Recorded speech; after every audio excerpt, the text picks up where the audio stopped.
ਸਤਿ ਸ਼੍ਰੀ ਅਕਾਲ। ਤੁਸੀਂ ਵੇਖ ਰਹੇ ਹੋ ਪੰਜਾਬ ਮੇਲ USA ਟੀਵੀ। ਪੰਜਾਬ ਚਰਚਾ ਦੇ ਵਿੱਚ ਸਵਾਗਤ। ਮੈਂ ਹਾਂ ਸੰਜੀਵ ਯਸ਼ ਖੰਨਾ। ਅਮਰੀਕਾ ਦੀ ਅੰਤਰਰਾਸ਼ਟਰੀ ਧਾਰਮਿਕ ਸੁਤੰਤਰਤਾ ਆਯੋਗ ਜਿਸ ਨੇ ਇਹ ਸਟੇਟਮੈਂਟ ਜਾਰੀ ਕੀਤੀ ਹੈ ਕਿ ਭਾਰਤ ਦੇ ਵਿੱਚ ਬਹੁਤ ਜ਼ਿਆਦਾ ਧਾਰਮਿਕ ਕੱਟੜਤਾ ਨੂੰ ਲੈ ਕੇ ਇੱਦਾਂ ਦਾ ਮਾਹੌਲ ਬਣਿਆ ਹੋਇਆ ਹੈ ਕਿ ਸਾਰੇ ਭਾਰਤ ਦਾ ਮਾਹੌਲ ਖਰਾਬ ਹੋ ਚੁੱਕਾ ਹੈ ਔਰ ਪੂਰੀ ਦੁਨੀਆ ਭਾਰਤ ਵੱਲ ਵੇਖਦੀ ਹੈ ਕਿਉਂਕਿ ਦੁਨੀਆ ਦਾ ਸਭ ਤੋਂ ਵੱਡਾ ਲੋਕਤੰਤਰ ਹੈ ਭਾਰਤ।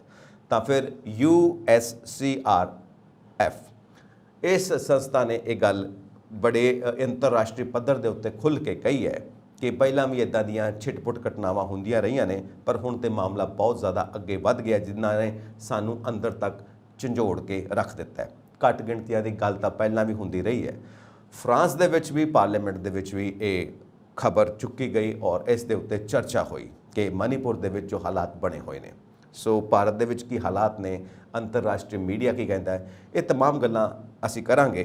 ਤੇ ਕੁਝ ਦਿਨ ਪਹਿਲਾਂ ਇੱਕ ਵੀਡੀਓ ਬਹੁਤ ਵਾਇਰਲ ਹੋਈ ਹੈ ਜੋ 4 ਮਈ ਦੀ ਵੀਡੀਓ ਹੈ, ਜਿਹਦੇ ਵਿੱਚ ਦਿਖਾਇਆ ਗਿਆ ਕਿ ਮਣੀਪੁਰ ਦੇ ਵਿੱਚ ਇੱਕ ਗਰੁੱਪ ਨੇ ਦੂਸਰੇ ਗਰੁੱਪ ਦੀਆਂ 2 ਲੇਡੀਜ਼ ਨੂੰ, 2 ਔਰਤਾਂ ਨੂੰ ਕੱਪੜੇ ਤੋਂ ਬਿਨਾਂ ਕੱਪੜਿਆਂ ਤੋਂ ਯਾਨੀ ਨਿਰਵਸਤਰ ਕਰਕੇ ਘੁਮਾਇਆ।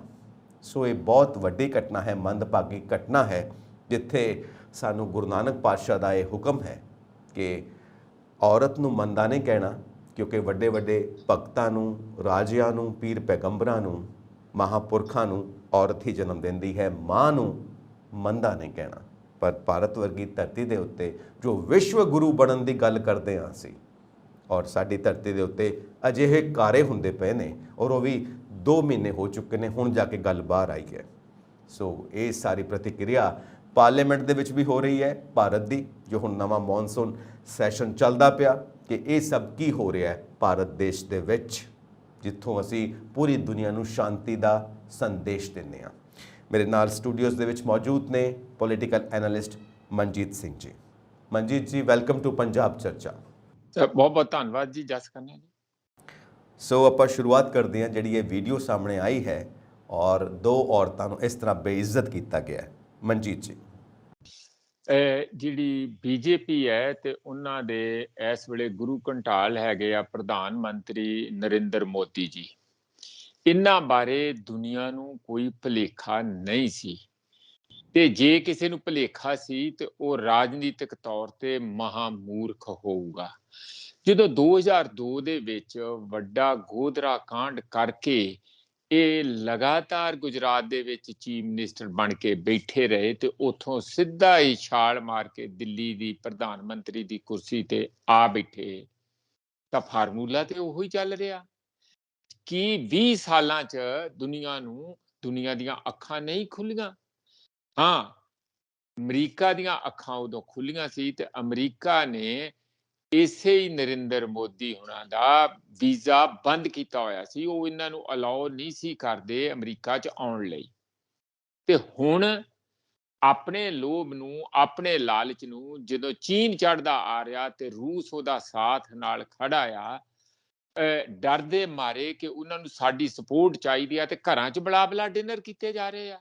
ਜੋ ਬਾਈਡਨ ਵੱਲੋਂ, ਉੱਥੋਂ ਦੇ ਰਾਸ਼ਟਰਪਤੀ ਵੱਲੋਂ ਸਟੇਟ ਡਿਨਰ ਕੀਤੇ ਜਾ ਰਹੇ ਆ, ਹੋਰ ਗੱਲਾਂ ਬੜੀਆਂ ਕੀਤੀਆਂ ਜਾ ਰਹੀਆਂ। ਪਰ ਮੀਡੀਆ, ਕਿਉਂਕਿ ਉੱਥੇ ਦੇ ਮੀਡੀਆ ਦੀ ਤੇ ਸਾਡੇ ਭਾਰਤ ਦੇ ਮੀਡੀਆ ਦੀ ਬੜੀ ਅਲੱਗ ਇੱਕ ਅਕਸ਼ ਹੈਗਾ ਆ। ਉਹਨਾਂ ਨੇ ਜੋ ਸਬਰੀਨਾ ਸਦੀਕੀ ਨੇ ਸਵਾਲ ਕਰਕੇ ਜੋ ਅਖੀਰ ਦੇ ਵਿੱਚ ਉਸ ਵਿਜਟ ਦੀ ਹਵਾ ਕੱਢੀ, ਤੇ ਸਵਾਲ ਇਹੀ ਸੀ ਜੋ ਬਰਾਕ ਓਬਾਮਾ ਨੇ ਵੀ ਕਿਹਾ ਉੱਥੇ ਉਹਨਾਂ ਨੂੰ, ਜਿਹੜੇ ਪਹਿਲਾਂ ਰਾਸ਼ਟਰਪਤੀ ਰਹੇ ਆ, ਭਾਈ ਜੇ ਤੁਸੀਂ ਘੱਟ ਗਿਣਤੀਆਂ ਦੇ ਨਾਲ, ਭਾਵੇਂ ਉਹ ਕ੍ਰਿਸਚੀਅਨ ਆ, ਭਾਵੇਂ ਮੁਸਲਮ ਆ, ਭਾਵੇਂ ਉਹ ਆਦੀਵਾਸੀ ਹੈ, ਭਾਵੇਂ ਕੋਈ ਹੋਰ ਕਿਸਮ ਦੀਆਂ ਘੱਟ ਗਿਣਤੀਆਂ ਹੈਗੀਆਂ, ਜੇ ਵਤੀਰਾ ਨਹੀਂ ਸੁਧਾਰੋਗੇ ਤੇ ਦੇਸ਼ ਟੁੱਟਣ ਦੇ ਕਦਾਰ ਤੇ ਪਹੁੰਚ ਸਕਦਾ। ਇਹ ਕੋਈ ਬਿਨਾਂ ਸੋਚਿਆ ਸਟੇਟਮੈਂਟ ਇਸ ਪੱਧਰ ਤੋਂ ਨਹੀਂ ਆਉਂਦੀ ਹੈ। ਉਹਨਾਂ ਕੋਲ ਲਗਾਤਾਰ, ਭਾਵੇਂ ਉਹ ਮਣੀਪੁਰ ਹੋਏ, ਕਸ਼ਮੀਰ ਹੋਏ, ਪੰਜਾਬ ਹੋਏ, ਹੋਰ ਜਗ੍ਹਾ ਹੋਣ, ਇਨਪੁਟਸ ਜਾਂਦੀਆਂ, ਉਹਦੇ ਆਧਾਰ ਤੇ ਇਹ ਸਟੇਟਮੈਂਟ ਸੀ। ਤੇ ਉਸੇ ਨੂੰ ਹੀ ਅੱਗੇ ਤੋਰਦਿਆਂ ਸਬਰੀਨਾ ਸਦੀਕੀ ਨੇ, ਵਾਲ ਸਟਰੀਟ ਦੀ ਜਰਨਲਿਸਟ ਨੇ, ਇਹ ਪੁੱਛਿਆ ਤੇ ਪ੍ਰਧਾਨ ਮੰਤਰੀ ਕੋਲ ਕੀ ਸੀ ਸਿਵਾਏ ਐਵੇਂ ਫੋਕੀ ਜੀ ਸੰਵਿਧਾਨ ਦੀ ਤੁਕਾਂ ਪੜ੍ਹਨ ਤੋਂ ਇਲਾਵਾ ਕਿ ਅਸੀਂ ਤੇ ਬਹੁਤ ਹੀ ਸੁੱਚੇ ਸੱਚੇ ਹਾਂ ਧਰਾਤਲ ਤੇ ਕੀ ਹੋ ਰਿਹਾ, ਜੋ ਇਹਨਾਂ ਦੀ ਪੋਲਿਟਿਕਸ ਹੀ ਕਰ ਰਹੀ ਆ, ਉਸ ਨੂੰ ਇਹਨਾਂ ਨੇ ਅਵੇਡ ਕੀਤਾ। ਤੁਸੀਂ ਠੀਕ ਫਰਮਾਇਆ ਕਿ ਯੂਰਪੀਅਨ ਪਾਰਲੀਮੈਂਟ ਦੇ ਵਿੱਚ ਮਨੀਪੁਰ ਡਿਸਕਸ ਹੋਇਆ, ਔਰ ਸਾਡੇ ਪੋਲੀਟੀਸ਼ੀਅਨਾਂ ਨੂੰ ਜਿਹੜੀ ਮਿਨਿਸਟਰੀ ਆਫ ਐਕਸਟਰਨਲ ਅਫੇਅਰਸ ਬੜੀਆਂ ਮਿਰਚਾਂ ਲੱਗੀਆਂ ਇਸ ਗੱਲ ਦੀਆਂ। ਤੁਸੀਂ ਸਾਡੇ ਘਰੇਲੂ ਮੁੱਦਿਆਂ ਦੇ ਵਿੱਚ ਕਿਉਂ ਦਖਲ ਅੰਦਾਜ਼ੀ ਕਰਦੇ ਹੋ? ਕਿ ਜੇ ਕੋਈ ਵਿਦੇਸ਼ ਦੇ ਵਿੱਚ ਲੋਕਾਂ ਨਾਲ ਅਤੀ ਘਿਨਾਉਣਾ ਪਾਪ ਹੋ ਰਿਹਾ, ਕੋਈ ਉੱਥੇ ਉਹਨਾਂ ਦੀਆਂ ਸਰਕਾਰਾਂ ਹੋਣ ਜਾਂ ਕੋਈ ਹੋਰ ਸੰਸਥਾ ਹੋਣ, ਲੋਕਾਂ ਦਾ ਦਿਨ ਦਿਹਾੜੇ ਹਰ ਕਿਸਮ ਦੀ ਹੱਤਿਆ ਹੋ ਰਹੀ ਹੈ, ਪਾਪ ਹੋ ਰਿਹਾ ਹੈ, ਮਾਰ ਕੁੱਟ ਹੋ ਰਹੀ ਹੈ, ਉਹਨਾਂ ਦਾ ਉੱਥੋਂ ਪ੍ਰਤਾੜਿਤ ਕੀਤੇ ਜਾ ਰਹੇ ਆ, ਰਿਫਿਊਜੀ ਬਣਾਏ ਜਾ ਰਹੇ ਆ, ਤਾਂ ਕੀ ਦੂਜੇ ਦੇਸ਼ ਉਹਦੇ ਬਾਰੇ ਕੁਝ ਨਹੀਂ ਸੋਚਣਗੇ? ਉਹਨਾਂ ਦਾ ਸੇਕ ਉਹਨਾਂ ਨੂੰ ਨਹੀਂ ਲੱਗੂਗਾ? ਬਿਲਕੁਲ ਲੱਗੂਗਾ। ਕਿ ਜਿਹੜੇ ਇੱਥੇ ਦੇ ਕ੍ਰਿਸਚੀਅਨ ਹੈਗੇ ਸਾਡੇ ਭਾਈਚਾਰਾ, ਤੇ ਜਿਹੜੇ ਉਹਨਾਂ ਦੇ ਭਾਈਚਾਰੇ ਦੇ ਲੋਕ ਰੋਮ ਤੋਂ ਲੈ ਕੇ ਸਾਰੀ ਦੁਨੀਆ 'ਚ ਫੈਲੇ ਆ, ਉਹਨਾਂ ਨੂੰ ਦਰਦ ਨਹੀਂ ਇਸ ਗੱਲ ਦਾ ਹੋਊਗਾ ਕਿ ਸਾਡੇ ਸਮੁਦਾਇ ਦੇ ਲੋਕਾਂ ਦੇ ਨਾਲ ਇੰਨਾ ਦੁਰਵਿਹਾਰ ਮਣੀਪੁਰ ਦੇ ਵਿੱਚ ਕੀਤਾ ਜਾ ਰਿਹਾ? ਤੇ ਉਹਨਾਂ ਨੇ ਡਿਸਕਸ ਕੀਤਾ। ਹੁਣ ਇਹ ਸਵਾਲ ਸਾਰੇ ਜਿਹੜੇ ਆ ਅਜੇ ਚੱਲ ਹੀ ਰਹੇ ਸੀ। ਤੁਸੀਂ ਠੀਕ ਕਿਹਾ ਕਿ ਇੱਥੇ ਇਹ ਜਿਹੜੀ ਵੀਡੀਓ ਆਈ ਹੈ, ਇਹਨੇ ਸਾਰੀ ਦੀ ਸਾਰੀਆਂ ਲੋਕਾਂ ਦੀਆਂ ਅੱਖਾਂ ਤੇ ਕੰਨ ਖੋਲ ਦਿੱਤੇ। ਉਹਨਾਂ ਅਕਸ਼ੇ ਕੁਮਾਰ ਵਰਗੇ ਐਕਟਰਾਂ ਦੇ ਵੀ, ਜਿਹੜੇ ਇੰਟਰਵਿਊ ਦੇ ਵਿੱਚ ਕਿੰਨੇ ਕਿਸਮ ਦੇ ਅੰਬ ਹੁੰਦੇ ਆ ਤੇ ਅੰਬ ਕਾਦੇ ਨਾਲ ਕੱਟੇ ਜਾਂਦੇ ਆ ਤੇ ਉਹਨੂੰ ਕਿਸ ਤਰੀਕੇ ਨਾਲ ਮੂੰਹ 'ਚ ਪਾਇਆ ਜਾਂਦਾ, ਇਹੋ ਜਿਹੀਆਂ ਇੰਟਰਵਿਊਆਂ ਪ੍ਰਧਾਨ ਮੰਤਰੀ ਨਾਲ ਕਰ ਰਹੇ ਸੀ। ਇਸੇ ਕਰਕੇ ਪੂਰੇ ਦੇਸ਼ ਦੇ ਸੋਸ਼ਲ ਮੀਡੀਆ ਨੇ ਉਹਨਾਂ ਨੂੰ ਟ੍ਰੋਲ ਕਰਕੇ ਦੱਸਿਆ ਕਿ ਜੇ ਤੁਸੀਂ ਅੰਬ ਉਹਨਾਂ ਦਿਨਾਂ 'ਚ ਡਿਸਕਸ ਨਾ ਕਰਦੇ, ਦੇਸ਼ ਦੇ ਵਿੱਚ ਫੈਲਾਈ ਜਾ ਰਹੀ ਨਫ਼ਰਤ ਬਾਰੇ ਪ੍ਰਧਾਨ ਮੰਤਰੀ ਨੂੰ ਚੇਤਨ ਕਰਦੇ ਕਿ ਭਾਈ ਹੈਗੇ ਤੇ ਅਸੀਂ ਤੁਹਾਡੇ ਹੀ, ਪਰ ਆਹ ਕੰਮ ਬੰਦ ਕਰੋ, ਤਾਂ ਸ਼ਾਇਦ ਇਹ ਮਨੀਪੁਰ ਵਾਲਾ ਐਡਾ ਵੱਡਾ ਮੰਦਭਾਗਾ ਐਪੀਸੋਡ ਨਾ ਹੁੰਦਾ। ਇਹ ਆਪਾਂ ਅੱਗੇ ਵੀ ਕਈ ਵਾਰੀ ਡਿਸਕਸ ਕਰ ਚੁੱਕੇ ਹਾਂ ਸੰਜੀਵ ਜਸ ਖੰਨਾ ਜੀ, ਕਿ ਅਸਲ 'ਚ ਲੜਾਈ ਹੈ ਕੀ? ਕਿਉਂ ਏਡੀ ਫੈਲ ਗਈ? ਕਿਉਂ ਇੰਨੀ ਜ਼ਹਿਰ? ਕਿਉਂ ਆਮੋ ਸਾਹਮਣੇ ਹੋ ਗਏ? ਇਸ ਦਾ ਜੇ ਤੁਸੀਂ ਸ਼ਾਰਟ ਹੈਂਡ ਪੰਜਾਬੀਆਂ ਨੇ ਕੁਝ ਸਿੱਖਣਾ ਜਾਂ ਉਹਨੂੰ ਸਮਝਣਾ ਆ, ਤਾਂ ਬਿਲਕੁਲ ਇਹ ਜੋ ਆਜ਼ਾਦੀ ਦੇ ਵੇਲੇ ਇੱਕ ਪਾਸੇ ਮੁਸਲਿਮ ਲੀਗ ਸੀ, ਜਿਹਨੂੰ ਲਗਾਤਾਰ ਹਵਾ ਦੇ ਕੇ ਉਸ ਤੱਕ ਪਹੁੰਚਾਇਆ ਗਿਆ ਕਿ ਉਹ ਇੱਕ ਦੂਜੇ ਦੇ ਖੂਨ ਦੇ ਪਿਆਸੇ ਆਪਣੇ ਪੰਜਾਬੀ ਭਰਾਵਾਂ ਦੇ ਹੋ ਗਏ। ਸਾਰੇ ਪੰਜਾਬੀ ਸੀ, ਇਕੱਠੇ ਰਹਿੰਦੇ ਸੀ, ਈਦ ਤੇ ਹਿੰਦੂ ਜਾਂਦੇ ਸੀ ਤੇ ਸਿੱਖ ਜਾਂਦੇ ਸੀ, ਔਰ ਦੀਵਾਲੀ ਤੇ ਮੁਸਲਮਾਨ ਉਹਨਾਂ ਦੇ ਮਠਿਆਈਆਂ ਉਹਨਾਂ ਨੂੰ ਵੰਡੀਆਂ ਜਾਂਦੀਆਂ। ਕਿਵੇਂ ਹੋ ਗਿਆ ਰਾਤੋਂ ਰਾਤ? ਰਾਤੋਂ ਰਾਤ ਨਹੀਂ ਹੋਇਆ, ਲੰਬਾ ਸਮਾਂ ਸੀ। ਔਰ ਉਸੇ ਤਰੀਕੇ ਨਾਲ ਉੱਥੇ ਦੋ ਸਮੁਦਾਇ ਨੂੰ, ਮੈਤੇਈ ਤੇ ਜਿਹੜੇ ਕਿ ਹਿੰਦੂ ਵਿਚਾਰਾਂ ਦੇ ਲੋਕ ਹੈਗੇ ਆ, ਉਹ ਕਨਵਰਜਨ 150-200 ਸਾਲ ਪਹਿਲਾਂ ਉੱਥੇ ਹੋਈ ਹੈ।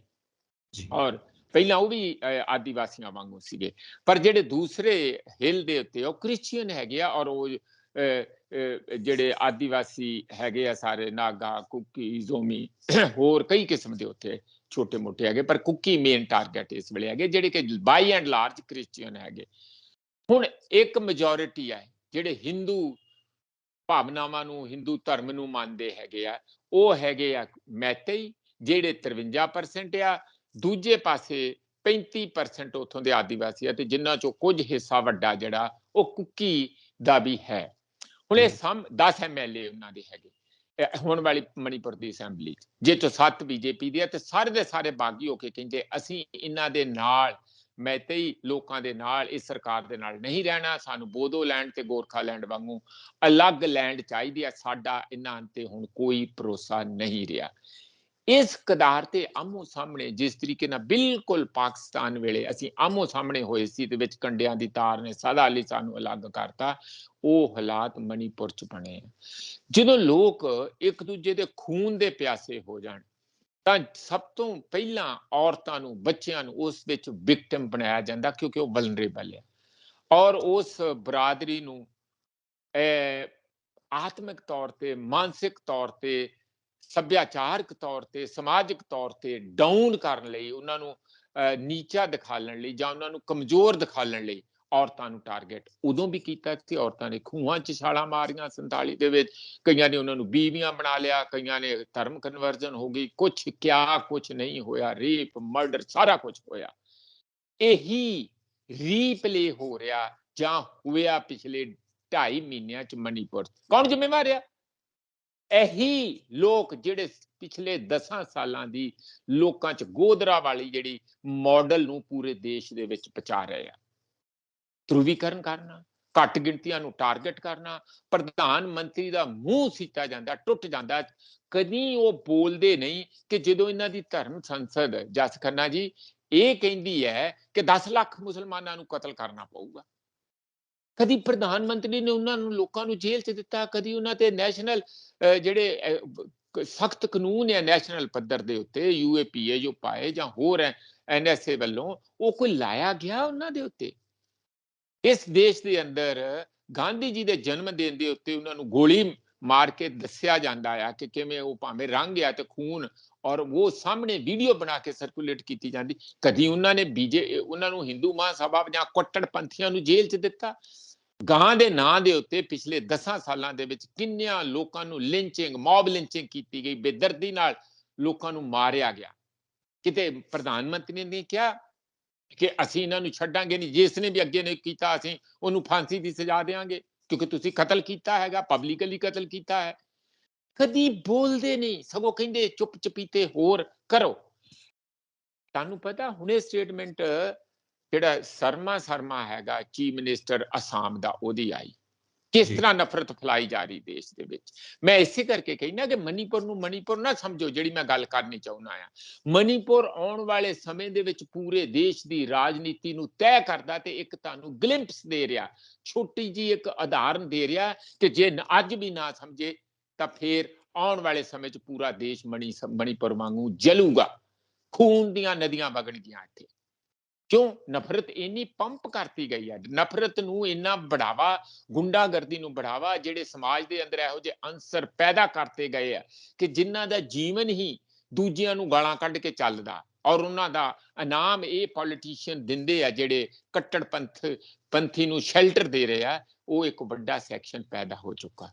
ਸ਼ਰਮਾ ਜਿਹੜਾ ਚੀਫ ਮਿਨਿਸਟਰ ਕਹਿੰਦਾ ਹੁਣ ਉੱਥੇ ਮੀਂਹ ਪਿਆ, ਇੱਥੇ ਵੀ ਬਾਰਿਸ਼ਾਂ ਪੈ ਰਹੀਆਂ, ਸਬਜ਼ੀਆਂ ਬਹੁਤ ਮਹਿੰਗੀਆਂ, ਇੱਥੇ ਵੀ ਮਹਿੰਗੀਆਂ, ਤੇ ਕਹਿ ਰਿਹਾ ਕਿ ਇਹ ਸਬਜ਼ੀਆਂ ਮਹਿੰਗੀਆਂ ਮੁਸਲਮਾਨ ਜਾਣ ਕੇ ਕਰ ਰਹੇ, ਕਿਉਂਕਿ ਮੁਸਲਮਾਨਾਂ ਦਾ ਪੁਰਾਣਾ ਰਵਾਇਤੀ ਹੈਗਾ ਧੰਦਾ ਸਬਜ਼ੀਆਂ ਬੀਜਣਾ। ਮਲੇਰਕੋਟਲੇ ਵਾਲਿਆਂ ਨੂੰ ਕਿਹਾ ਜਾ ਰਿਹਾ, ਇਹ ਵੀ ਖਬਰਾਂ ਆਈਆਂ। ਔਰ ਸ਼ਰਮਾ ਉੱਥੇ ਆਪਣੇ ਮੁਸਲਮਾਨ ਲੋਕਾਂ ਨੂੰ, ਹਿੰਦੂਆਂ ਨੂੰ ਭੜਕਾਉਣ ਲਈ ਕਿ ਜੇ ਤੁਹਾਨੂੰ ਭਾਈ ਸਬਜ਼ੀਆਂ ਮਹਿੰਗੀਆਂ ਮਿਲ ਰਹੀਆਂ ਤੇ ਇਸ ਗੱਲ ਦੇ ਜ਼ਿੰਮੇਵਾਰ ਉੱਥੋਂ ਦੇ ਮੁਸਲਮਾਨ ਆ ਜਿਹੜੇ ਸਬਜ਼ੀ ਉਗਾਉਂਦੇ ਆ। ਕੋਈ ਨਫ਼ਰਤ ਫੈਲਾਉਣ ਦੀ ਹੱਦ ਹੈ ਇਸ ਦੇਸ਼ ਦੇ ਅੰਦਰ। ਇਹ ਓਪਨਲੀ ਕਰਨਾਟਕਾ 'ਚ ਅਨਾਉਂਸ ਕੀਤਾ ਗਿਆ ਕਿ ਮੰਦਿਰਾਂ ਦੇ ਬਾਹਰ ਜੇ ਕੋਈ ਮੁਸਲਮਾਨਾਂ ਦੀ ਦੁਕਾਨ, ਉੱਥੋਂ ਸਮਾਨ ਨਾ ਖਰੀਦਿਆ ਜਾਏ। ਫਿਰ ਕੱਲ ਨੂੰ ਇਹ ਵੀ ਹੋਊਗਾ ਕਿ ਜੇ ਕੋਈ ਜ਼ਖਮੀ ਹੁੰਦਾ, ਮਰਦਾ, ਬਿਮਾਰ ਹੁੰਦਾ, ਕਿ ਹਿੰਦੂ ਡਾਕਟਰ ਉਹਦਾ ਇਲਾਜ ਨਾ ਕਰੇ, ਉਹਨੂੰ ਮਾਰਨ ਦਿਓ। ਇਹੀ ਗੱਲ ਉੱਥੇ ਦੀ ਫੋਰਸਿਸ ਤੱਕ ਚਲੇ ਗਈ। ਜਿਹੜੇ ਕੁੱਕੀ ਪੁਲਿਸ ਵਾਲੇ ਐ ਉਹ ਮੈਤੇਈ ਪੁਲਿਸ ਵਾਲਿਆਂ ਨੂੰ ਸਾਥ ਨਹੀਂ ਦਿੰਦੇ, ਭਰੋਸਾ ਨਹੀਂ ਹੋ ਰਿਹਾ, ਤੇ ਜਿਹੜੇ ਮੈਤੇਈ ਮੈਜੋਰਿਟੀ ਪੁਲਿਸ ਦੇ ਵਿੱਚ ਆ ਉਹਨਾਂ ਤੇ ਐਂ ਲੱਗਦਾ ਹਥਿਆਰ ਵੀ ਲਟਾਤੇ 4-5 ਹਜ਼ਾਰ। ਇਹ ਹਾਲਾਤ ਪਹੁੰਚੀ ਹੋਈ ਆ, ਕਿਸ ਤਰ੍ਹਾਂ ਕੰਟਰੋਲ ਕਰੋਗੇ? ਅੱਜ ਦੀਆਂ ਸੁਰਖੀਆਂ ਮੇਰੇ ਕੋਲ ਹੈਗੀਆਂ ਆ ਤੇ ਕੀ ਇਹਨਾਂ ਦਾ ਮਹਿਨਾ ਬਣਦਾ ਆ ਕਿ ਅਸੀਂ ਪਹਿਲਾਂ ਪਿੰਡ ਦੇ ਵਿੱਚ ਜਿੱਥੇ ਉਹ ਲੜਕੀਆਂ ਫੜੀਆਂ ਉੱਥੇ ਦਹਿਸ਼ਤ ਫੈਲਾਈ, ਫਿਰ ਉਹ ਪੁਲਿਸ ਨੇ ਉਹਨਾਂ 2 ਲੜਕੀਆਂ ਨੂੰ ਮੌਬ ਨੂੰ ਫੜਾ ਦਿੱਤਾ, ਔਰ ਇਸ ਤਰੀਕੇ ਨਾਲ ਕੱਲਾ ਨਗਨ ਅਵਸਥਾ 'ਚ ਪਰੇਡ ਨਹੀਂ ਕੀਤਾ, ਉਹਨਾਂ ਨੂੰ ਜਲੀਲ ਕੀਤਾ, ਉਹਨਾਂ ਦੇ ਅੰਗਾਂ ਦੇ ਨਾਲ ਛੇੜਛਾੜ ਕਰਕੇ ਵੀਡੀਓ ਬਣਾਈ ਜਾ ਰਹੀ ਸੀ, ਫਿਰ ਖੇਤਾਂ 'ਚ ਲਿਜਾ ਕੇ ਸਮੂਹਿਕ ਰੇਪ ਕੀਤਾ ਗਿਆ। ਕੋਈ ਵੀ ਜਿਹੜਾ ਕੱਟੜ ਤੋਂ ਕੱਟੜ ਵੀ BJP ਦਾ ਭਗਤ ਸੀਗਾ, ਉਹਦਾ ਵੀ ਦਿਲ ਇਸ ਗੱਲ ਤੇ ਦਹਿਲਾਇਆ, ਸ਼ਰਮਿੰਦਾ ਹੋਇਆ। ਕਈ ਚੁਪਕੇ ਰੋਏ ਕਿ ਯਾਰ ਅਸੀਂ ਕਿਸ ਪਾਸੇ ਨੂੰ ਚੱਲ ਪਏ ਹਾਂ। ਇਸ ਲਈ ਤੁਸੀਂ ਜਿਹੜੀ ਗੱਲ ਅੱਜ ਛੇੜੀ ਹੈਗੀ, ਦੇਸੀ ਮੀਡੀਆ ਹੋਏ ਜਾਂ ਵਿਦੇਸ਼ੀ ਮੀਡੀਆ, ਤੁਸੀਂ ਦੇਖਿਆ ਹੋਣਾ UK ਦੇ ਗਾਰਡੀਅਨ ਬੜਾ ਇੱਕ ਬੈਲੈਂਸ ਤੇ ਰਿਸਪੈਕਟਡ ਪੇਪਰ ਹੈਗਾ, ਉੱਥੇ ਤੱਕ ਇਹ ਗੱਲਾਂ ਡਿਸਕਸ ਹੋ ਰਹੀਆਂ। ਲੇਮੌਂਡ ਇਹ ਪੇਪਰ ਹੈਗਾ ਫਰਾਂਸ ਦਾ, ਉਹਨਾਂ ਨੇ ਓਪੈਡ ਲਿਖਿਆ ਜਦੋਂ ਪ੍ਰਧਾਨ ਮੰਤਰੀ ਉੱਥੇ ਗਿਆ ਸੀ ਤਾਂ ਉਹਨਾਂ ਕਿਹਾ ਕਿ ਦੱਸੋ ਤੁਹਾਡਾ ਉੱਥੇ ਘੱਟ ਗਿਣਤੀਆਂ ਦੇ ਪ੍ਰਤੀ ਤੁਸੀਂ ਇੰਨੀ ਨਫ਼ਰਤ ਕਿਉਂ ਫੈਲਾ ਰਹੇ ਹੋ, ਦੇਸ਼ ਨੂੰ ਇਕੱਠਾ ਰੱਖਣਾ ਜਾਂ ਨਹੀਂ ਰੱਖਣਾ? ਕਿਉਂਕਿ ਉਹਨਾਂ ਦੀ ਵੀ ਜਿਹੜੀ ਜਿਸ ਸਮੁਦਾਇ ਨੂੰ ਬਾਈ ਐਂਡ ਲਾਰਜ ਉਹ ਲੋਕ ਬਿਲੋਂਗ ਕਰਦੇ, ਕ੍ਰਿਸਚੀਅਨ, ਉਹਨਾਂ ਨਾਲ ਵੀ ਇਹ ਹੋ ਰਿਹਾ। ਤੁਸੀਂ ਇਹ ਠੀਕ ਆ। ਮੈਂ ਇਹ ਚਾਹੂੰਗਾ ਕਿ ਮੈਂ ਤੇ ਇਹੀ ਗੱਲ ਕਹੂੰਗਾ, ਬੰਗਾਲ ਤੇ ਪੰਜਾਬ ਆਜ਼ਾਦੀ ਵੇਲੇ ਇਹ ਭੁਗਤ ਚੁੱਕੇ ਆ। ਮਨੀਪੁਰ ਵਾਲੇ ਉਹਨਾਂ ਦੀ 32-35 ਲੱਖ ਸਾਰੇ ਸੂਬੇ ਦੀ ਪਾਪੂਲੇਸ਼ਨ ਆ। ਉਹ ਜੋ ਭੁਗਤ ਰਹੇ ਆ, ਜਿਵੇਂ ਉੱਥੇ ਲਾਂਬੂ ਲੱਗ ਚੁੱਕੇ ਆ, ਇੱਕ ਦੂਜੇ ਦੇ ਖੂਨ ਦੇ ਪਿਆਸੇ ਬਣ ਚੁੱਕੇ ਆ, ਕੋਈ ਹੱਲ ਮਿਲ ਨਹੀਂ ਰਿਹਾ, ਰੋਜ਼ ਅੱਗਾਂ ਲੱਗ ਰਹੀਆਂ, ਰੋਜ਼ ਇੱਕ ਦੂਜੇ ਨੂੰ ਮਾਰਿਆ ਜਾ ਰਿਹਾ। ਵੱਡੇ ਪ੍ਰੋਟੈਸਟ ਹੋ ਰਹੇ ਆ, ਔਰਤਾਂ ਬਰਾਬਰ ਦੀਆਂ, ਜਿਹੜੀਆਂ ਕੁੱਕੀ ਔਰਤਾਂ ਬਰਾਬਰ ਦਾ ਹਿੱਸਾ ਲੈ ਰਹੀਆਂ, ਉਹ ਮਰਦਾਂ ਨਾਲੋਂ ਕਿਸੇ ਵੀ ਰੂਪ 'ਚ ਘੱਟ ਨਹੀਂ, ਨਾ ਕੰਮ 'ਚ, ਨਾ ਮਿਹਨਤ 'ਚ, ਨਾ ਪ੍ਰੋਟੈਸਟ ਵਿੱਚ, ਨਾ ਪੋਲਿਟਿਕਸ ਵਿੱਚ। ਇਹ ਹਾਲਾਤ ਉੱਥੇ ਤੁਹਾਨੂੰ ਜੋ ਵੀ ਵੀਡੀਓ ਆ ਰਹੀਆਂ, ਹਾਲਾਂਕਿ ਇੰਟਰਨੈਟ ਫਟ ਦੇਣੀ ਬੰਦ ਕਰ ਦਿੰਦੇ ਆ, ਹੋ ਸਕਦਾ ਇਸੇ ਕਰਕੇ ਵੀਡੀਓ ਬਹੁਤ ਲੇਟ ਸਾਹਮਣੇ ਆਈ ਹੈ। ਪਰ ਇੱਥੋਂ ਅੰਦਾਜ਼ਾ ਲਾ ਲਓ ਕਿ ਪੰਜਾਬ ਲਈ ਲੈਸਨ ਇਹੀ ਹੈ ਕਿ ਇਹ ਅੱਜ ਤੋਂ ਹੀ ਡਟ ਜਾਣ ਕਿ ਉਹ ਪੋਲਿਟਿਕਸ ਜਿਹੜੀ ਇਹਨੇ ਵੱਡੇ ਪੱਧਰ ਤੇ ਮਨੁੱਖਾਂ ਦੇ ਖੂਨ ਦੀ ਪਿਆਸੀ ਹੈ ਤੇ ਉਹਦੇ ਤੇ ਰਾਜਨੀਤੀ ਕਰਨਾ ਚਾਹੁੰਦੀ ਹੈ, ਸੱਤਾ ਹਥਿਆਉਣਾ ਚਾਹੁੰਦੀ ਹੈ, ਜੇ ਅੱਜ ਨਹੀਂ ਡਟੇ ਤਾਂ ਫਿਰ ਜਿਵੇਂ ਪਾਕਿਸਤਾਨ ਬਣ ਕੇ ਰਿਹਾ ਸੀਗਾ ਤੇ ਇਹ ਵੀ ਦੇਸ਼ ਜਿਹੜਾ ਟੁੱਟ ਕੇ ਰਹੂਗਾ। ਮਨਜੀਤ ਜੀ, ਇਹ ਸਾਰਾ ਘਟਨਾਕ੍ਰਮ ਸਾਡੇ ਸਾਹਮਣੇ ਹੈ, ਜੋ ਮਨੀਪੁਰ ਦਾ ਘਟਨਾਕ੍ਰਮ ਹੈ। ਅਸੀਂ ਕਾਫੀ ਸਮੇਂ ਤੋਂ ਉਸ ਦੀਆਂ ਰਿਪੋਰਟਸ ਵੀ ਦੇਖ ਰਹੇ ਹਾਂ, ਉਹਦੇ ਬਾਰੇ ਜਾਣਕਾਰੀ ਵੀ ਹਾਸਿਲ ਕਰ ਰਹੇ ਹਾਂ, ਹਰ ਥਾਂ ਦੇ ਉੱਤੋਂ ਸਾਨੂੰ ਜਾਣਕਾਰੀ ਮਿਲ ਰਹੀ ਆ। ਇਸ ਘਟਨਾਕ੍ਰਮ ਬਾਰੇ ਜੋ ਪਿਛਲੇ 2-2.5 ਮਹੀਨਿਆਂ ਤੋਂ ਮਨੀਪੁਰ ਦੇ ਵਿੱਚ ਚੱਲ ਰਿਹਾ, ਫੋਰਨ ਮੀਡੀਆ, ਇੰਟਰਨੈਸ਼ਨਲ ਮੀਡੀਆ ਇਹਦੇ ਬਾਰੇ ਕੀ ਵਿਚਾਰ ਰੱਖਦਾ ਹੈ ਔਰ ਪੂਰੇ ਦੁਨੀਆ ਦੇ ਵਿੱਚ ਭਾਰਤ ਦੀ ਕੀ ਇਮੇਜ ਬਣ ਰਹੀ ਹੈ ਇਸ ਘਟਨਾਕ੍ਰਮ ਤੋਂ ਬਾਅਦ?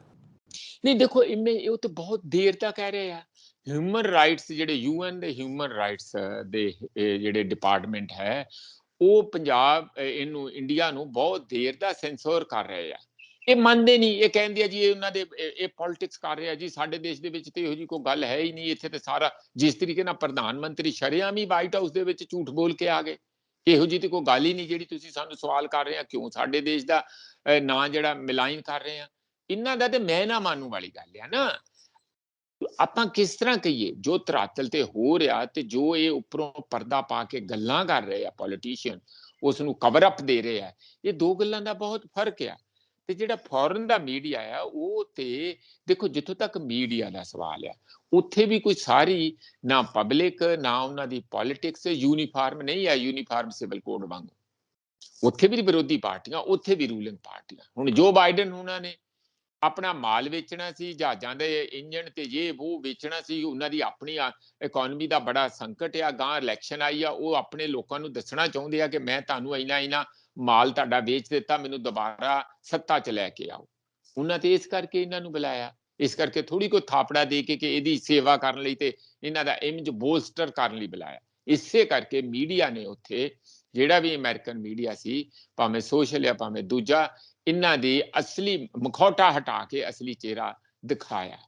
ਮੈਂ ਤੇ ਕਹਿੰਦਾ ਪੂਰੀ ਦੁਨੀਆ ਦਾ ਜਿਹੜਾ ਮੀਡੀਆ ਇਸ ਵੇਲੇ ਹੈ, ਕਾਰਨ ਉਹਦਾ ਕੱਲਾ ਹਿਊਮਨ ਰਾਈਟਸ ਵਾਇਲੇਸ਼ਨ ਨਹੀਂ ਹੈ, ਉਹਦੇ ਪਿੱਛੇ ਇੱਕ ਖਾਸ ਕਿਸਮ ਦੀ ਜਿਹੜੀ ਰਾਜਨੀਤੀ ਇੱਥੇ ਭਾਰੂ ਹੁੰਦੀ ਜਾ ਰਹੀ ਹੈ, ਜਿਹੜੀ ਮੈਜੋਰਿਟੇਰੀਅਨ ਨੂੰ ਪੈਂਪਰ ਕਰਕੇ, ਹਵਾ ਦੇ ਕੇ, ਘੱਟ ਗਿਣਤੀਆਂ ਨੂੰ ਸੈਕੰਡ ਰੇਟ ਸਿਟੀਜ਼ਨ ਆਪਣੇ ਹੀ ਦੇਸ਼ ਦੇ ਵਿੱਚ ਦੂਜੇ ਦਰਜੇ ਦੇ ਸ਼ਹਿਰੀ ਦਿਖਾ ਕੇ ਰਾਜਨੀਤੀ ਕਰਨਾ ਚਾਹੁੰਦੇ ਜਸ ਖੰਨਾ ਜੀ, ਉਸ ਦਾ ਉਹਨਾਂ ਨੂੰ ਅਹਿਸਾਸ ਆ।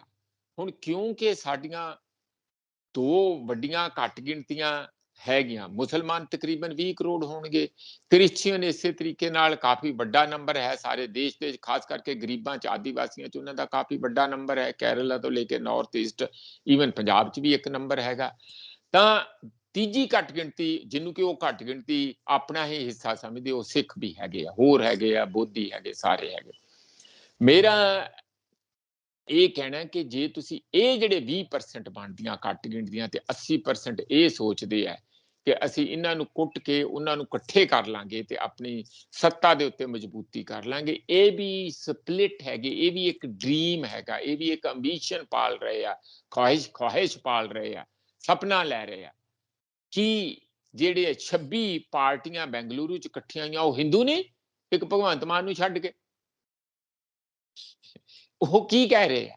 ਤੇ ਇਸੇ ਦੇਸ਼ ਦੇ ਅੰਦਰ ਵੀ ਇਹਨਾਂ ਦੀ ਇਹ ਜਿਹੜੀ ਸਕੀਮ ਆ, ਗੋਧਰਾ ਵਾਲਾ ਫਾਰਮੂਲਾ, ਜੇ ਉਹਨੂੰ ਇਹ ਜ਼ਬਰਦਸਤੀ ਲਾਗੂ ਕਰਨ ਦੀ ਕੋਸ਼ਿਸ਼ ਕਰਨਗੇ ਤੇ ਜਿਵੇਂ ਅੱਜ ਫੋਰਨ ਦੇ ਜਗ੍ਹਾ ਜਗ੍ਹਾ, ਭਾਵੇਂ ਯੂਰਪੀਅਨ ਪਾਰਲੀਮੈਂਟ ਆ, ਭਾਵੇਂ ਫਰਾਂਸ ਦੇ ਪੇਪਰ ਆ, ਭਾਵੇਂ UK ਦੇ ਪੇਪਰ ਆ, ਭਾਵੇਂ ਇਹ ਵੱਡੇ ਪੇਪਰ ਉੱਥੇ ਆ ਗਏ ਜਿਨ੍ਹਾਂ ਦਾ ਸਾਡੇ ਤੇ ਵੀ ਅਸਰ ਹੁੰਦਾ, ਉਹ ਸਾਰੇ ਜਿਹੜੇ ਕਿ ਇੰਗਲਿਸ਼ ਸਪੀਕਿੰਗ ਏਰੀਆ ਉਹਨਾਂ ਦਾ ਖਾਸ ਕਰਕੇ, ਤਾਂ ਇਹ ਸਾਰੇ ਜਿਹੜੇ ਆ ਇਸ ਗੱਲ ਦੀ ਅੱਜ ਤੋਂ ਨਹੀਂ ਪਿਛਲੇ ਕਈ ਸਮੇਂ ਤੋਂ ਭਰਸਨਾ ਕਰ ਰਿਹਾ, ਪਰ ਮਣੀਪੁਰ ਦੇ ਪੁਆਇੰਟ ਦੇ ਉੱਤੇ ਸਾਰੇ ਹੁਣ ਆਪਣੀ ਆਵਾਜ਼ ਉੱਚੀ ਕਰ ਰਿਹਾ ਕਿ ਕਿਉਂਕਿ ਉਹਦਾ ਇੱਕ ਕਾਰਨ ਇਹ ਵੀ ਹੈ ਜਸ ਖੰਨਾ ਜੀ, ਕਿਉਂਕਿ ਜਿਹੜੇ ਵਿਕਟਮ ਆ ਵੱਡੇ ਪੱਧਰ ਤੇ ਜਿਹੜੀਆਂ ਇਹ ਔਰਤਾਂ ਵੀ ਸੀ, ਇਹ ਕ੍ਰਿਸਚੀਅਨ ਵੀ ਸੀ ਤੇ ਇਹ ਕੁੱਕੀ ਵੀ ਸੀਗੀਆਂ, ਔਰ ਇਹਨਾਂ ਨੂੰ ਮਹਿਤਾਈ ਬਰਾਦਰੀ ਨੇ ਜਿਹੜੀ ਕਿ ਹਿੰਦੂ ਹਿੰਦੂ ਸੰਸਕਾਰਾਂ ਦੇ ਵਿੱਚ ਹੈਗੀ ਹੈ ਰਹਿੰਦੀ ਹੈ, ਉਸ ਨੂੰ ਇਹਨਾਂ ਨੇ ਉਤਸ਼ਾਹਿਤ ਕਰਕੇ ਜਿਹੜੀ ਮੈਜੋਰਿਟੀ ਆ ਉੱਥੇ ਤੇ ਇਸ ਕਿਸਮ ਦਾ ਕੰਮ ਕੀਤਾ ਤਾਂ ਕਿ ਪੋਲਰਾਈਜ਼ ਹੋ ਕੇ ਜਿਹੜੇ ਮਹਿਤਈ ਕਮਿਊਨਿਟੀ ਦਾ ਪੱਕਾ ਇਹਨਾਂ ਦਾ ਅੱਡਾ ਉੱਥੇ ਬੀਜੇਪੀ ਦਾ ਬਣ ਜਾਏ। ਇਹ ਉੱਥੇ ਐਕਸਪੈਰੀਮੈਂਟ ਕੀਤਾ ਗਿਆ ਤੇ ਜਿਸ ਦੇ ਰੈਪਰਕਸ਼ਨ ਹੁਣ ਸਾਨੂੰ ਗਲੋਬਲੀ ਦੇਖਣੇ ਪੈ ਰਿਹਾ। ਸਾਡੀ ਚਿੰਤਾ ਦਾ ਵਿਸ਼ਾ ਹੈ ਕਿ ਇਹ ਗੱਲ ਕੱਲ ਨੂੰ ਇਸੇ ਰੂਪ ਚ ਜੇ ਅੱਗੇ ਵਧੀ ਤਾਂ ਪੂਰਾ ਦੇਸ਼ ਨੂੰ ਜੇ 35 ਲੱਖ ਦੇ ਵਿੱਚ ਕੰਟਰੋਲ ਕਰਨਾ ਔਖਾ ਤੇ 142 ਕਰੋੜ ਦੇ ਵਿੱਚ ਇਸ ਅੱਗ ਨੂੰ ਕਿਵੇਂ ਦੇਸ਼ ਕੰਟਰੋਲ ਕਰ ਪਾਊਗਾ, ਇਹ ਤਾਂ ਸੋਚਣਾ ਵੀ ਸਾਨੂੰ ਮੁਸ਼ਕਲ ਲੱਗਦਾ। ਫੋਰਨ ਮੀਡੀਆ ਦੀ ਗੱਲ ਹੋਈ, ਫੋਰਨ ਪਾਰਲੀਮੈਂਟਸ ਦੀ ਵੀ ਗੱਲ ਹੋਈ। ਜੇ ਅਸੀਂ ਆਪਣਾ ਭਾਰਤ ਦਾ ਦੇਖੀਏ, ਸਾਡਾ ਭਾਰਤ ਦਾ ਮੀਡੀਆ, ਉਹਦੇ ਉੱਤੇ ਕਈ ਸਵਾਲੀਆ ਨਿਸ਼ਾਨ ਲੱਗਦੇ ਨੇ, ਕਾਫੀ ਦੇਰ ਤੋਂ ਲੱਗਦੇ ਆ ਰਹੇ ਨੇ। ਸਾਡਾ ਭਾਰਤ ਦਾ ਮੀਡੀਆ ਇਸ ਘਟਨਾਕ੍ਰਮ ਨੂੰ ਕਿਸ ਰੂਪ ਦੇ ਵਿੱਚ ਦਿਖਾ ਰਿਹਾ ਮਨਜੀਤ ਜੀ?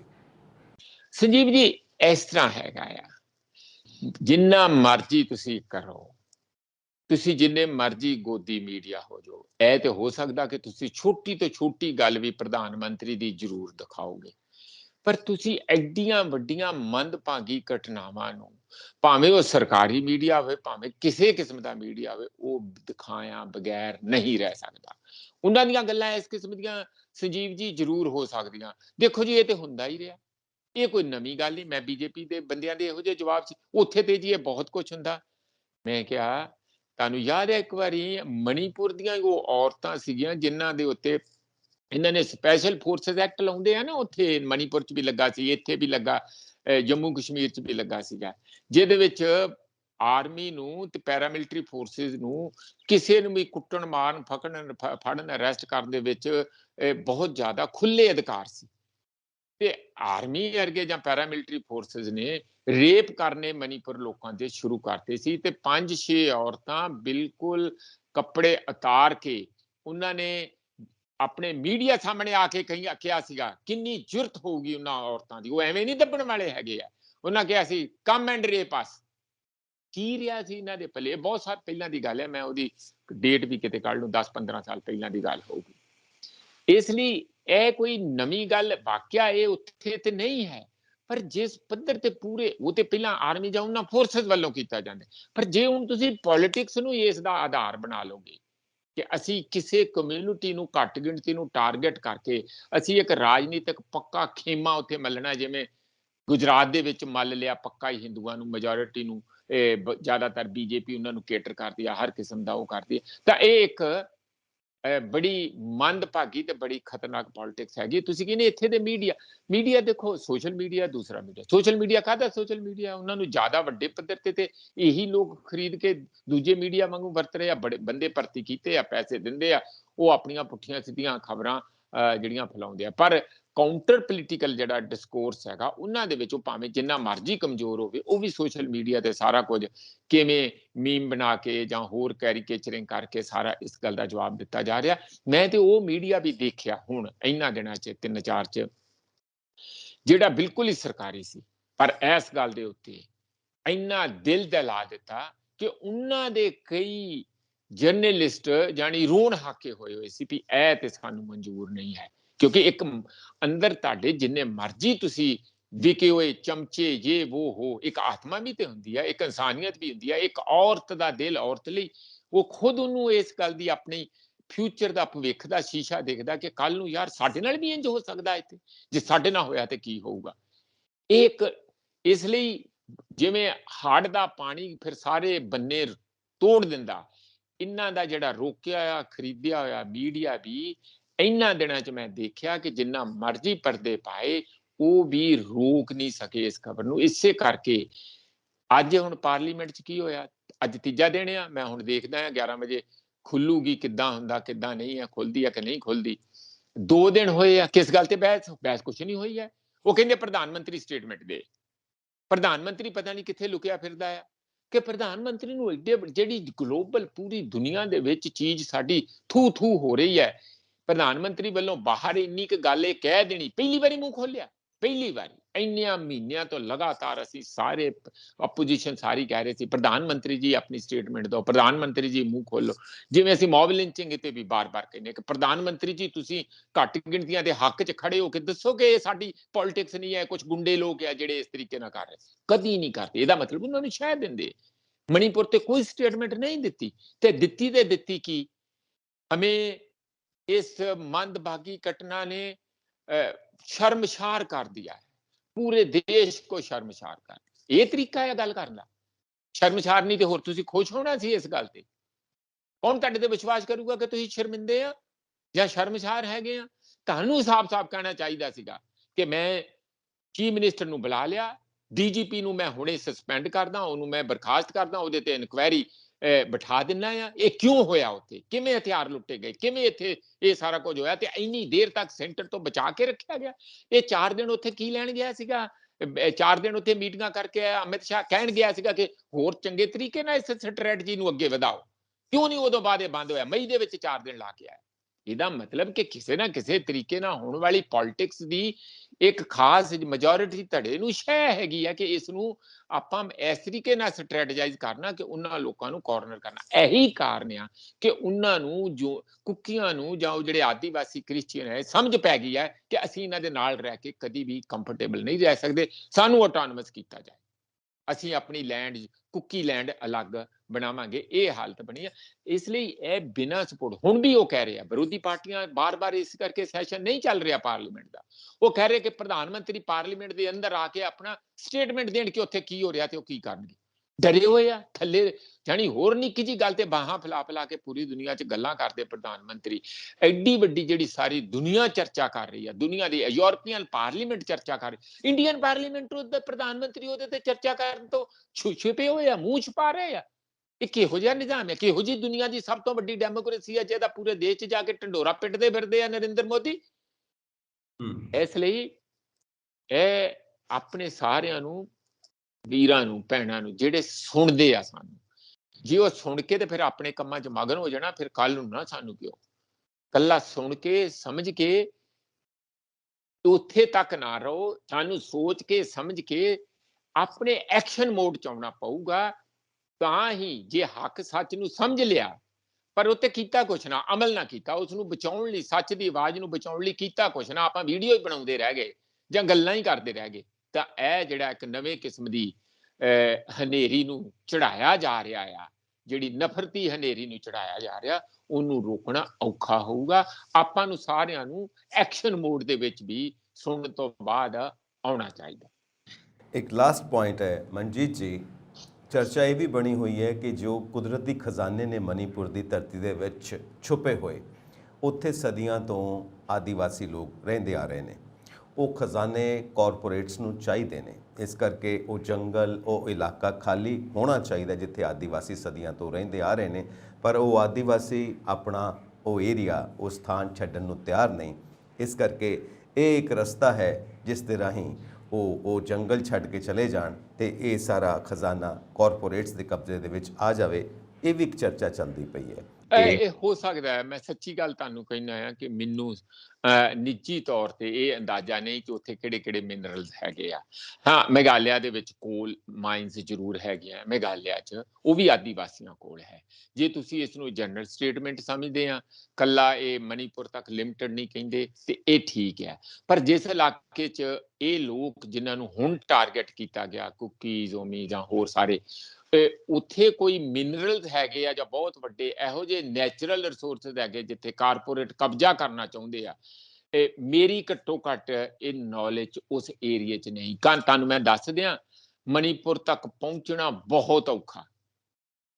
ਆਪਣੇ ਕਾਰਪੋਰੇਟ ਉੱਥੇ ਤੱਕ ਮੈਨੂੰ ਨਹੀਂ ਲੱਗਦਾ ਵਾਇਆ ਬੰਗਲਾਦੇਸ਼ ਹੋਰ ਕਿਸੇ ਤਰੀਕੇ ਨਾਲ ਬਾਈ ਸੀ ਤੇ ਕਿਸੇ ਤਰੀਕੇ ਨਾਲ ਲਿਆਂਦਾ ਜਾ ਸਕਦਾ। ਉਹ ਬੜਾ ਰਗਡ ਏਰੀਆ ਆ, ਉੱਥੇ ਪਹੁੰਚਣਾ ਬਹੁਤ ਔਖਾ ਆ। ਇਸ ਲਈ ਮੈਨੂੰ ਇਹ ਨਹੀਂ ਲੱਗਦਾ ਕਿ ਉੱਥੇ ਇਹ ਗੱਲ ਹੋਊਗੀ। ਪਰ ਹਾਂ, ਇਹ ਗੱਲ ਵੀ ਬਿਲਕੁਲ ਸੱਚ ਆ ਕਿ ਭਾਵੇਂ ਉਹ ਉੜੀਸਾ ਦੇ ਆਦੀਵਾਸੀ ਹੈਗੇ ਆ, ਖਾਸ ਕਰਕੇ ਝਾਰਖੰਡ ਦੇ, ਮੈਂ ਨਿੱਜੀ ਸਟੱਡੀ ਤੋਂ ਤੇ ਨਿੱਜੀ ਤਜਰਬੇ ਤੋਂ ਵੀ ਦੱਸ ਰਿਹਾ ਕਿ ਭਾਵੇਂ ਉਹ ਝਾਰਖੰਡ ਦੇ, ਭਾਵੇਂ ਛੱਤੀਸਗੜ੍ਹ ਦੇ ਆ, ਇਨ੍ਹਾਂ ਏਰੀਆ ਦੇ ਜਿਹੜੇ ਆਦੀਵਾਸੀ ਆ ਉਹਨਾਂ ਨੂੰ ਵੱਡੇ ਪੱਧਰ, ਕਿਉਂਕਿ ਉੱਥੇ ਬਹੁਤ ਜ਼ਿਆਦਾ ਜਿਸ ਤਰ੍ਹਾਂ ਆਇਰਨ ਆ, ਕੋਲ ਆ, ਹੋਰ ਮੈਗਜ਼ੀਨ ਆ, ਕਈ ਕਿਸਮ ਦੀਆਂ ਬੜੀਆਂ, ਖਾਸ ਕਰਕੇ ਝਾਰਖੰਡ ਦੇ ਵਿੱਚ ਬਹੁਤ ਜ਼ਿਆਦਾ ਲੈਂਡ ਫਰਟਾਈਲ ਨਹੀਂ ਹੈ, ਪਰ ਮਿਨਰਲਸ ਬਹੁਤ ਜ਼ਿਆਦਾ ਹੋਣ ਕਰਕੇ ਉਹ ਗਰੀਬ ਲੋਕ ਆ, ਉਹਨਾਂ ਨੂੰ ਲਗਾਤਾਰ ਉੱਥੋਂ ਡਿਸਪਲੇਸ ਕੀਤਾ ਜਾਂਦਾ। ਰੀਹੈਬਿਲਿਟੇਸ਼ਨ ਦੇ ਨਾਂ ਦੇ ਉੱਤੇ ਪਤਾ ਨਹੀਂ ਕੁਝ ਮਰ ਖੱਪ ਜਾਂਦੇ, ਕੁਝ ਚਲੇ ਜਾਂਦੇ ਆ। ਇਹ ਇੱਥੇ ਕਾਰਪੋਰੇਟਾਂ ਦਾ ਜ਼ਰੂਰ ਜਿਹੜੇ ਮੇਨਲੈਂਡ ਦੇ ਵਿੱਚ ਹੈਗੇ ਆ ਵੱਡੇ ਪੱਧਰ ਤੇ ਇਸ ਕਿਸਮ ਦਾ ਉਹਨਾਂ ਦਾ ਉਜਾੜਾ ਕੀਤਾ ਜਾਂਦਾ। ਮੈਂ ਇੱਕ ਸਟੂਡੈਂਟ ਨੂੰ ਉੜੀਸਾ ਦੇ ਨੂੰ ਇਸੇ ਗੱਲ ਦੇ ਉੱਤੇ PhD ਵੀ ਕਰਾਈ ਹੋਈ ਹੈ, ਜਿਹੜਾ ਤੁਹਾਡਾ ਸਵਾਲ ਹੈਗਾ ਹੈ। ਤੇ ਇਸ ਲਈ ਮੈਂ ਉਸ ਗੱਲ ਦੀ ਨਿੱਜੀ ਤੌਰ ਤੇ ਵੀ ਇਸ ਗੱਲ ਦੀ ਤੁਹਾਡੀ ਪ੍ਰੋੜਤਾ ਕਰਦਾ ਕਿ ਉਹ ਇੱਕ ਐਜ਼ ਏ ਪਾਲਿਸੀ ਜ਼ਰੂਰ ਹੈ, ਪਰ ਕੀ ਉਹ ਕੁੱਕੀ ਵਾਲੇ ਏਰੀਏ 'ਚ ਵੀ ਇਸ ਕਰਕੇ ਕਰ ਰਿਹਾ, ਨਿੱਜੀ ਤੌਰ ਤੇ ਮੈਂ ਉਹਦਾ ਕੋਈ ਬਹੁਤਾ ਨੌਲੇਜ ਨਹੀਂ ਰੱਖਦਾ। ਹਾਂ, ਕਿਉਂਕਿ ਮਨਜੀਤ ਜੀ ਜੋ ਤਮਾਮ ਰਿਪੋਰਟਸ ਆਉਂਦੀਆਂ ਨੇ, ਜੋ ਤਮਾਮ ਚਰਚਾ ਲੋਕਾਂ ਦੇ ਵਿੱਚ ਹੁੰਦੀ ਹੈ, ਐਕਸਪਰਟਸ ਦੇ ਵਿੱਚ ਹੁੰਦੀ ਹੈ, ਅਸੀਂ ਉਹ ਦੇਖਦੇ ਰਹਿੰਦੇ ਹਾਂ, ਉਹਨਾਂ ਦੇ ਬਾਰੇ ਪੜ੍ਹਦੇ ਰਹਿੰਦੇ ਹਾਂ, ਔਰ ਉਹਨਾਂ ਸਾਰੀਆਂ ਗੱਲਾਂ ਨੂੰ ਲੈ ਕੇ ਹੀ ਅਸੀਂ ਆਪਣੇ ਦਰਸ਼ਕਾਂ ਦੇ ਸਾਹਮਣੇ ਆਉਂਦੇ ਹਾਂ, ਉਹ ਸਾਰੇ ਵਿਚਾਰਾਂ ਨੂੰ ਲੈ ਕੇ ਜੋ ਜਨਤਾ ਦੇ ਵਿਚਾਰ ਨੇ। ਔਰ ਇਸੇ ਤਰ੍ਹਾਂ ਦੀ ਡਿਸਕਸ਼ਨਸ ਅਫਰੀਕੀ ਦੇਸ਼ਾਂ ਦੇ ਵਿੱਚ ਵੀ ਚੱਲਦੀ ਹੈ ਕਿ ਉੱਥੇ ਵੀ ਬਹੁਤ ਸਾਰੇ ਮਿਨਰਲਸ ਨੇ, ਜੋ ਛੁਪੇ ਹੋਏ ਕੁਦਰਤੀ ਖਜ਼ਾਨੇ ਨੇ ਧਰਤੀ ਦੇ ਵਿੱਚ, ਉਹ ਵੀ ਚਾਹੀਦੇ ਨੇ ਕਾਰਪੋਰੇਟਸ ਨੂੰ। ਇਹ ਪੂਰਾ ਵਿਸ਼ਵ ਦਾ ਹੀ ਇੱਕ ਟ੍ਰੈਜਡੀ ਦਾ ਮਾਹੌਲ ਹੈ, ਪੂਰੇ ਵਿਸ਼ਵ ਦੀ ਇੱਕ ਤਰਾਸਦੀ ਹੈ ਕਿ ਕਾਰਪੋਰੇਟਸ ਨੂੰ ਉਹ ਸਾਰੇ ਖਜ਼ਾਨੇ ਚਾਹੀਦੇ ਨੇ ਜੋ ਧਰਤੀ ਦੇ ਵਿੱਚ ਛੁਪੇ ਹੋਏ ਨੇ, ਔਰ ਜਿੱਥੇ ਸਦੀਆਂ ਤੋਂ ਆਦੀਵਾਸੀ ਲੋਕ ਰਹਿੰਦੇ ਨੇ, ਭਾਵੇਂ ਉਹ ਦੁਨੀਆ ਦੇ ਕਿਸੇ ਵੀ ਖਿੱਤੇ ਦੇ ਵਿੱਚ, ਕਿਸੇ ਵੀ ਕੋਨੇ ਦੇ ਵਿੱਚ ਕਿਉਂ ਨਾ ਰਹਿੰਦੇ ਹੋਣ, ਕਿਸੇ ਵੀ ਦੇਸ਼ ਦੇ ਵਿੱਚ ਕਿਉਂ ਨਾ ਰਹਿੰਦੇ ਹੋਣ। ਮਨਜੀਤ ਜੀ, ਬਹੁਤ ਬਹੁਤ ਸ਼ੁਕਰੀਆ, ਤੁਸੀਂ ਇਸ ਸਬਜੈਕਟ ਦੇ ਉੱਤੇ ਸਾਡੇ ਦਰਸ਼ਕਾਂ ਨੂੰ ਐਨਲਾਈਟਨ ਕੀਤਾ। Thank you so much Manjeet ji. ਬਹੁਤ ਬਹੁਤ ਧੰਨਵਾਦ ਜੀ। ਅਸੀਂ ਆਪਣੇ ਦਰਸ਼ਕਾਂ ਨੂੰ ਗੁਜ਼ਾਰਿਸ਼ ਕਰਾਂਗੇ, ਇਸ ਵਿਸ਼ੇ ਦੇ ਉੱਤੇ ਆਪਣੇ ਵਿਚਾਰ ਸਾਨੂੰ ਇਨਬਾਕਸ ਕਰੋ। ਸਾਡਾ ਚੈਨਲ ਪੰਜਾਬ ਮੇਲ USA TV ਸਬਸਕ੍ਰਾਈਬ ਕਰੋ। ਸਤਿ ਸ਼੍ਰੀ ਅਕਾਲ।